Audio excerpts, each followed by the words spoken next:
Hi, folks.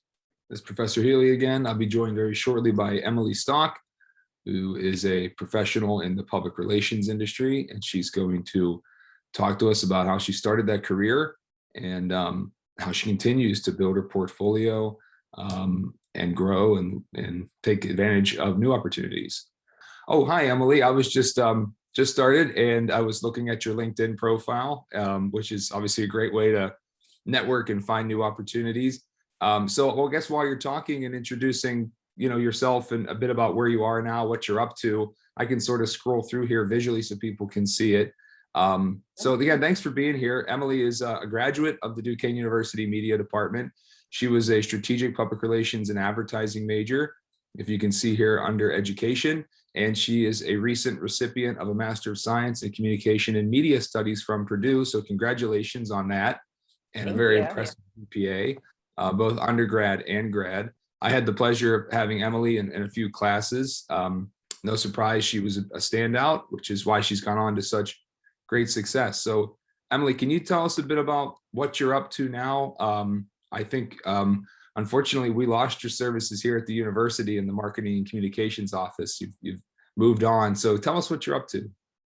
Yeah, sure. So thanks for having me. I graduated in 2017, as you can see, from Duquesne Media Department. And right after, I started working at Duquesne University in the Division of Marketing and Communications, where I was first a communication coordinator and then moved to a media relations specialist.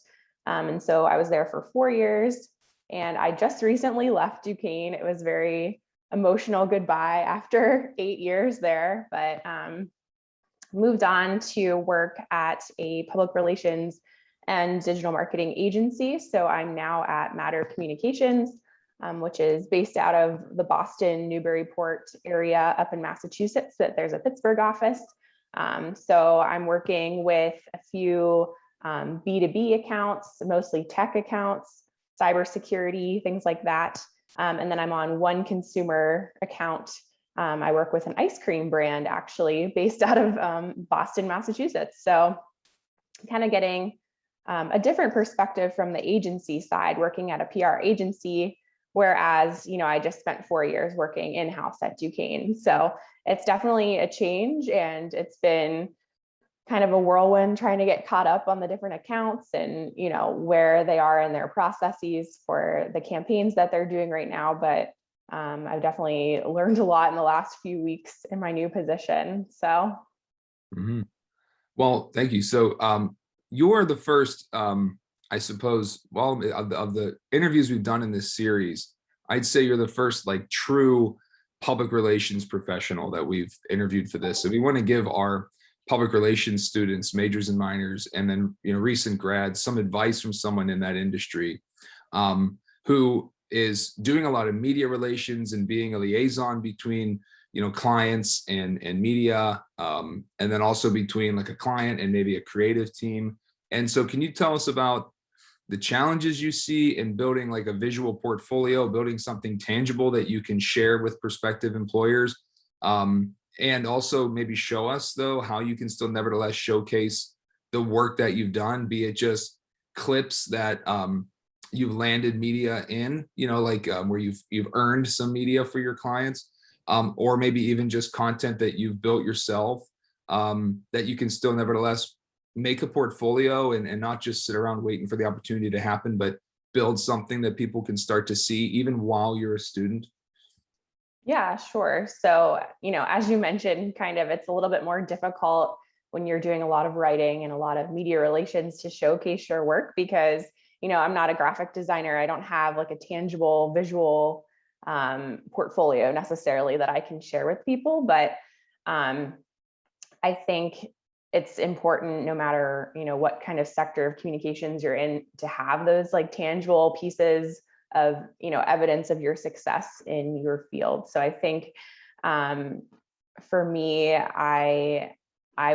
my portfolio is kind of always in changing and moving. Whenever I was an undergrad, I think I started my portfolio around my junior year, just like linking to different pieces that I did. I worked at WESA, the NPR station in Pittsburgh. And so being able to like link to web stories that I did and showcase a little bit of the video work I did, which was part of my job actually at Duquesne too. I did a little bit with social media, which is becoming, I think, more popular with PR professionals, that, you need to be able to write, you need to be able to, do media relations and build those relationships with media, build that trust, be able to land placements for your clients or for your organization. But you also need to be thinking, where are these stories appearing? I mean, people are most likely going to see them on social. So you need to be able to work with your, organic social teams and also your paid social teams, so that you're kind of all on the same page. And so I think it's becoming more and more popular that, PR is kind of not just media relations anymore. It's kind of moving, and you're doing content development, and you're doing, social, and you're doing influencer campaigns with your clients and your, so it's different, and it's ever changing, which I think is why I enjoy PR so much, is because you get to be creative in how you're pitching stories and how you're finding stories and sharing those stories. But I'd say, in terms of my portfolio, which we can bring it up if you want, Yeah, to scroll please go through ahead. it. Yeah. So let me see. I'll share my screen. Okay.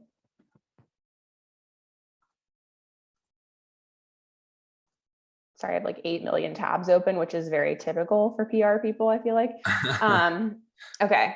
So here we are on the most recent iteration of my personal website, which this is the first time I actually bought my domain name, which is super. It's only like $12 a year from Google. So I would recommend that, just because to me, it looks very polished and professional just to be your name and not, .wix.com or something like that. And that's totally fine, but it's only $12 a year. So I felt like it was totally worth it to buy my own domain name.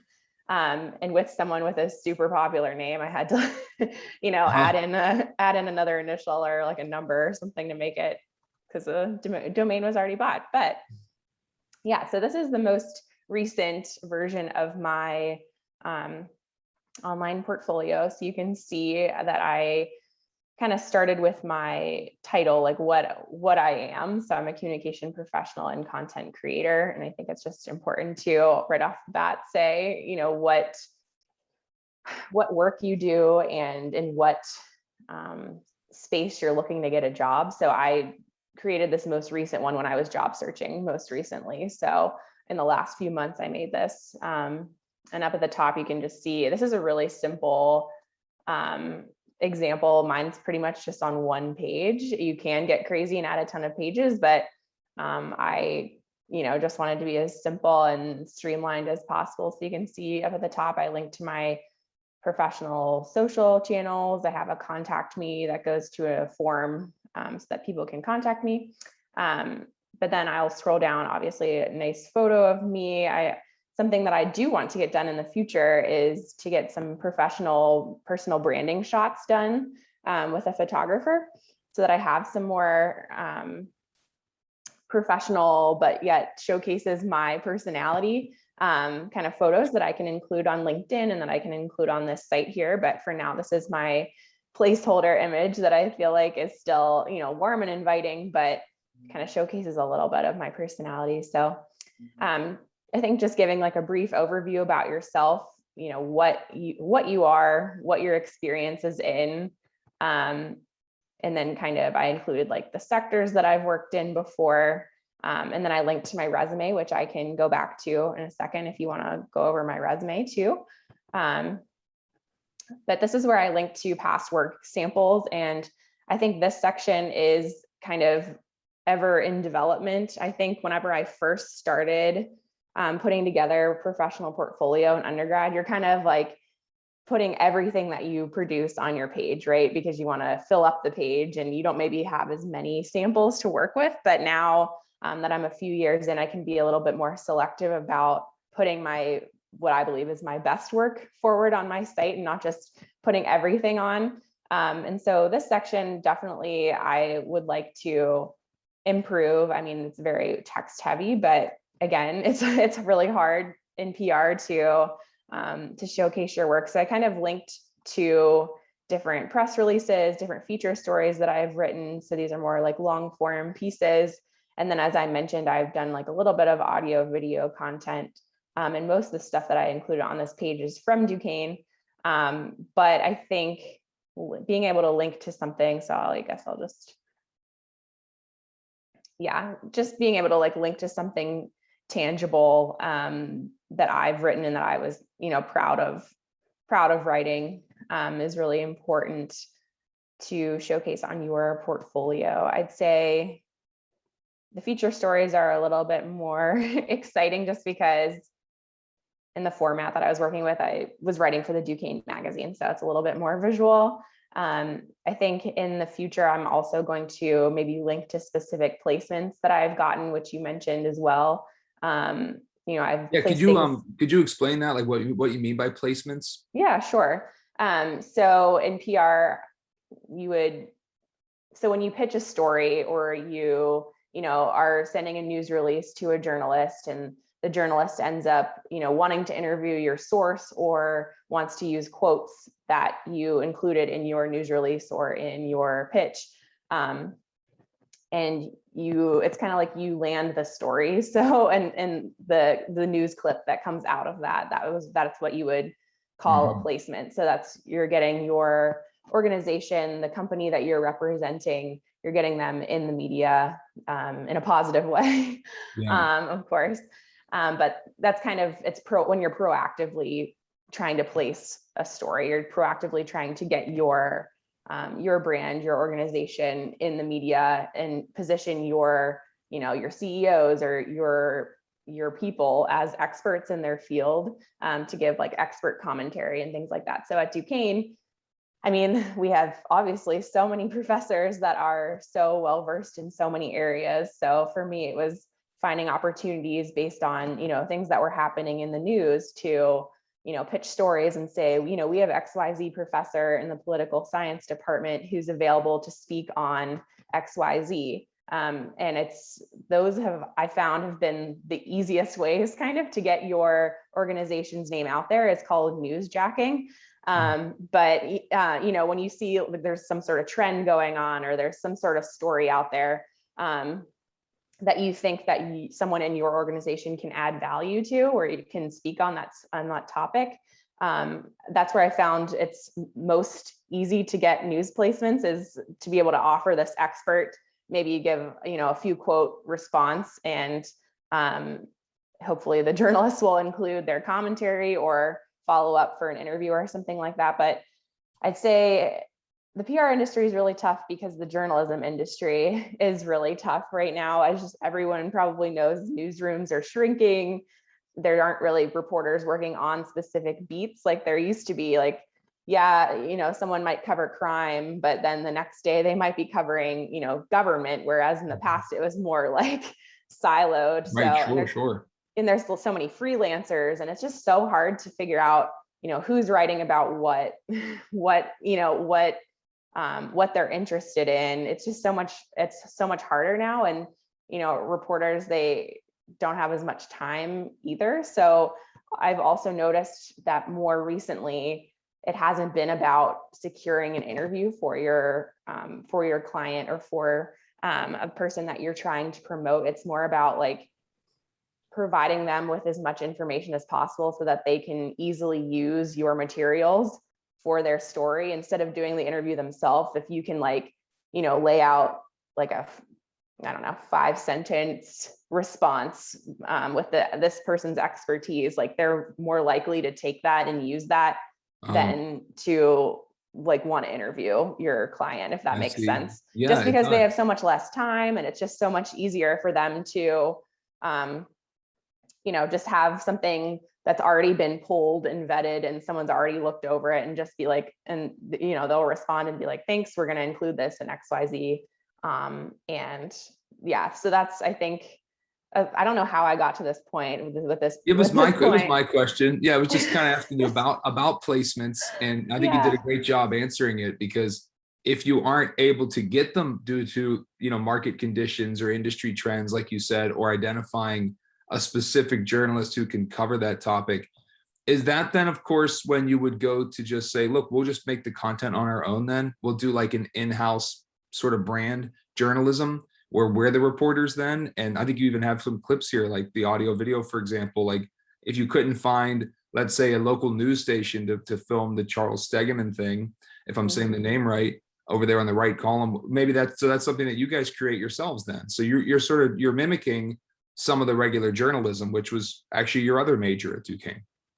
Yeah, exactly. You're exactly right. And actually, this is where continuing education kind of comes in. I went to a conference a few years ago on media relations and PR, and a few of the sessions were all about brand journalism. We're all about creating your own content because, as you're saying, I mean, sometimes you can't find a journalist who's interested in covering your story, but you're also a storytelling professional and you have the tools and the resources to be able to put together a really nice story that you can share on social or you can link to on some of your web pages, things like that. So I can share an example of that, this making music with plants story, which sounds really silly, but it was with a professor in our music school. I did pitch this story and got some interest from National Geographic and Quartz, which is an online publication. I got some interest there, but just like another thing is sometimes it has nothing to do with you that you can't get the placement. Sometimes, you know, the reporter's super busy and on deadline. And that's what happened with the Quartz reporter, is she was like, I'm really interested in this. And that would have been a really great placement for the music school. But she's like, I'm really interested in this. I think this is really cool. I'd love to cover this, but I'm just hammered with other deadlines and can't get to it. So I think that's also a quick plug and important to remember that sometimes it's not your fault. Sometimes there's just like other circumstances going on that, you know, you can't get the placement, which sometimes, you know, your clients may not care about, but that's just something important to keep in mind as well, as you might have like a really interesting story, like plants making music, and still it's sometimes hard to place. So I can share the example of this. Sure. I don't want to play the whole. Well, if it wasn't for the ads, it would cost us money, right? The ads. Right. Yes, exactly. Okay. Yeah. So I worked with our multimedia designers to do this this interview with Dr. Paul Miller in the Mary Pappert School of Music. And it ended up being like a really beautiful piece that we were able to share on social media. I conducted the interview and transcribed everything and like told them which clips that I wanted where. And, you know, we have his interview and they were able to do like a really, really nice job here. So I don't want to mess it up by playing it over Zoom because I know the audio can sometimes be wonky, but I'll just like play it through a little bit if you can hear anything. Yeah, it's a little low, but yeah, I understand the concept of what you're doing there. Actually, Yeah. I remember watching the video. And so now knowing that you made that kind of makes this all the better, because I think students, so let's like put this in, imagine yourself back in the shoes of yourself as a junior or senior, and you want to build content, be this professional storyteller one day as you are, and or find professional storytellers to, you know, tell your clients' stories. Well, you want to showcase that you can do that. And so like, let's say I'm a junior or senior in college, and I haven't been really given this topic yet because it goes to someone like yourself who's working professionally. Well, how do I create something like this on my own? What are the opportunities that like you might have taken advantage of when you were in school, for example, that you can use to make a video that you can link to on YouTube, you know, from your portfolio? Yeah. So I guess there's a few things. First of all, I mean, most of us in our hands have a really nice quality camera. And so I think I've gone on, you know, Amazon and purchased like you can purchase like a little gimbal or something that keeps it straight and, you know, allows you to kind of move around and keeps it straight. Like you can purchase something like that for really, really inexpensively if you want to be able to capture video that way. I also purchased a small lavalier microphone that plugs into a phone. And so you can get a little bit better audio content that way. And it was literally like $20. Like it wasn't expensive. So that's an option. If you do want to create your own video content, you totally can. But I also say like the media department also has access to DSLR cameras, video and audio materials and tools. So I would also take advantage of the fact that, you in the different labs on campus, you can use the Adobe suite to edit your videos. That's kind of expensive to get on your own laptop or something like that, but you can, easily go on campus and edit a video on one of the computers there. And so I would just say to kind of take stock of all of the opportunities that are already available to you through the media department and on campus, and take advantage of them. You don't need to wait to be assigned something to do it. I'd say, like, you as a professional in an upcoming professional in fields that are really competitive, you need to be able to set yourself apart and really set yourself up as a self-starter, as a go-getter, as someone who takes the initiative, because that's honestly something that really sticks out to managers too in your performance reviews, is to be able to be like, Emily was really a self-starter and she really went after what she wanted to do. If she wanted to learn how to do XYZ, she would ask and then would go do it instead of waiting to be asked. So I think that kind of translates over to what we're talking about here, with just going out and making your own content. If you see something happening on campus that you're like, that would be a good story, or you're out on Pittsburgh and you're like, oh, this would be a really interesting story, like, get your phone out and talk to someone. I mean, it's uncomfortable, I guess, maybe, to start conversations, but honestly, like, that's a lot of what we do in PR and journalism, is just talking to random people. And you unfortunately have to get over that fact. And that's something that really, I think, tripped me up a little bit when I started out in PR, is because I was like, oh, I don't want to bother journalists, I don't want to call them. And yeah, I hate calling. Everyone hates cold calling, but sometimes you got to do what you got to do to land the story. So for instance, a few years ago, I was working with a professor in the communications department at Duquesne, and rhetorical studies department. And I was trying to, long story short, land a feature story in the Post-Gazette. And I sent via email, like, a little pitch and then a follow-up, and got no response. And I ended up calling the features editor, and she was like, oh, I totally missed your email, and then ended up covering the story once I explained it to her on the phone, and ended up interviewing our expert, and it ended up on the front page of the feature section for that Sunday's news. So I mean, sometimes, like, you just have to get uncomfortable and do the uncomfortable thing in order to land the story. Which I'm not saying that I'm an expert at cold calling, because I still totally get nervous and, sometimes get a little bit shy that way. But yeah, I don't know how I got to this tangent either, but I think, long story short, you have to be able to go after things and really take initiative. And that's what's going to set you apart from your peers. Yeah, I think you said it. I think the opportunities are there if your eyes are open. I mean, there's equipment available and there's things always happening. So you can tell stories, you can build your own YouTube channels, build your own social media channels, and start marketing yourself right away. So that actually dovetails into my next two questions for you. I know it's a work day, and so I want to thank you for the time you've given us, and I'll let you go soon. But my next two questions are, I'm going to share again to your let's see here. I'm going to share back to your LinkedIn page to go through the very early part of your career, because that's where so many of our students are sort of at right now, or recent grads who are trying to start that career.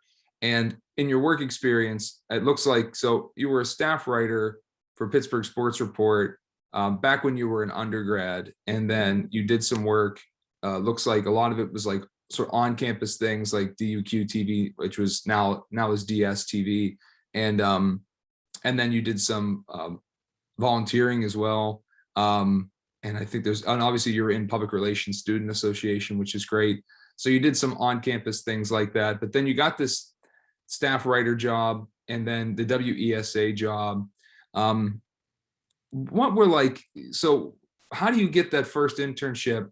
For example, let's use WESA, which was like, I think probably the job that got you the next job, right? Like WESA and that experience there, and probably also this Eaton Park job got you the job full time with Duquesne's marketing and communications office. How did you get those gigs when you're still a student? And then right when you're done being a student, you move right into full-time work pretty much with Duquesne's office. So it's a two-part question really, is how do you get those jobs when you're a student that can set you up for the job after you graduate? And then how do you really nail that interview that's happening with a 22-year-old young person who's very inexperienced and they're going to give a full-time salary to? How do you nail that one too? Okay, so I'm going to answer your second question first about landing the full-time job at Duquesne. Also, I don't know why it's so dark in here. I keep trying to adjust the lighting, so I'm sorry about that. So actually, I worked as a work study student for 3 years in the Office of Marketing and Communication. And so that kind of lends itself to something that you said in the past, that there's opportunities being presented to you, but you really have to like take initiative and take charge of those opportunities. So I mean, I was a work study student. I was doing administrative tasks, right, in this office. And then for me, I wanted to gain as much experience as possible. So I asked for opportunities to write more things. I asked for opportunities to help, the digital team, the design team. And so when doing that, I started to get assigned work as a junior, writing news releases for the university. And that's actually kind of what led into that full-time opportunity, is because they already knew me. They knew my work. They knew that I was, dependable and reliable, and that I was, creating quality work. And so I honestly didn't interview for that position. They literally offered it to me, which was kind of a different kind of situation. It doesn't always happen that way, of course, but I think that goes back to like, take seriously all the opportunities that have been presented to you. I mean, in a work study position, it can be really easy to just show up for your 11 hours a week and say, whatever, it's just a work study position. But in some cases, no, it's not just a work study position, and it ends up leading to 4 years in a full-time position. Like, I'd say, even if the opportunity feels in some way maybe insignificant, or like it's just office work or something like that, I mean, it doesn't have to be. If you want to learn more, there's professionals in that office that can help you learn more. So that's kind of, again, I would reiterate, like, take advantage of all the opportunities presented to you to learn more, because if you're in an office like this, I mean, you're around professionals in the industry that you want to be in. So ask them questions and, ask to do work. So that's what I would say for that. But I can go back to the WESA position. So something interesting about this position, I knew about it because a lot of individuals at Duquesne do internships with WESA, do fellowships with WESA. And so I, applied for a couple of internship positions. And I went down to the station and I completely bombed my interviews. Like, they were so bad. I cried afterwards. I knew I did a terrible job in my interviews. And so I was like, this is probably not going to happen for me. And I ended up not getting picked I was applying for a summer internship. But then actually at the end of the summer, I got a call they said, do you want to come on for the fall? And I was like, yeah, of course. So I started working and, really putting in the work and doing the work. And after a few months, one of my supervisors was like, you're one of the best interns that we've ever had. And so I think the moral of that story is, like, sometimes, yeah, you might feel like you completely bombed the interview, but I think you can always, it's about like the work that you put in. And sometimes, like, your interview is not a reflection of what you can do as a professional. I mean, interviewing is a completely different ball game, and that's something that you should totally practice and take advantage. This is another plug for career services, but take advantage. I did mock interviews with them, and that was really helpful when I was looking for jobs. I did mock interviews, and they have like professionals from local companies come in and do these mock interviews. And that was really helpful because they were able to give me feedback about what I'm good at and what I'm not so good at when interviewing. But interviewing is a completely different monster. But I'd say the Pittsburgh Sports Report position, that was kind of something that I a little bit talked myself into, I'd say. I was talking to the then editor and he was like, you don't have any experience writing for sports. Like, why should I hire you, I guess? And I was able to provide like a really, I forget what my answer was. This was, 6 years ago, but I was able to provide like a pretty good answer and talk myself into the position. And so he gave me a chance. And that's sometimes what you have to do is like advocate for yourself and not be afraid to, point to your strengths and really sell yourself. So that's kind of how I did that how I got into that position. And then, but yeah, the WESA one was definitely like, as you were saying, my first, big leap into, getting an internship or a fellowship. And so I think I'm trying to think any other advice I have in terms of getting your first internship. Unfortunately, sometimes you have to do work for free, which I think we all know in these fields, like the staff writer position for Pittsburgh Sports Report. I didn't get paid anything for that, but sometimes, when you're a sophomore or junior, like you need to put in that unpaid work in order to hopefully eventually get a paid internship position, which the WESA and the Eaton Park ones were both paid. So, but yeah, as we were saying before, I mean, you don't necessarily need a formal internship in order to showcase your work. Like you can go out and be your own brand journalist, or you can go out and capture your own video, and that's all things that you can showcase when you're networking and looking for internship opportunities. And I'd also say like take advantage of groups that you're in, like PRSSA or like SPJ. I think there's an advertising group on campus too. I'd say like take advantage of those opportunities as well to network. And that's kind of how I got my job that I'm in now, is from my PRSA group. So Yeah. I think that's great. Long-winded answer, but no, that's terrific. I'm glad you brought up the unpaid work. Sometimes it's because everyone would love to be paid for the internship, but the primary reason at that age to take the internship is for the experience and the networking, right? So it looks like you can see a logical sequence of everything you've done, right, in your life, starting with probably even high school, but like all building toward what you do now. And so obviously now you get paid full-time salary and everything, and you can support yourself, but you really have to take advantage of those opportunities early on that aren't necessarily the most attractive opportunities, but you make the best of them. So I think that was really good advice. I think I covered everything I'd like to cover, so I want to let you get back to work. So thank you so much. Best of luck to you. And we really love that you are still such a good friend of the department, and we're very proud of you. So we'll be in touch, I'm sure, again in the future, Emily. Great. Thanks so much for having me. Have a great week. You too. Thanks. Bye. Bye.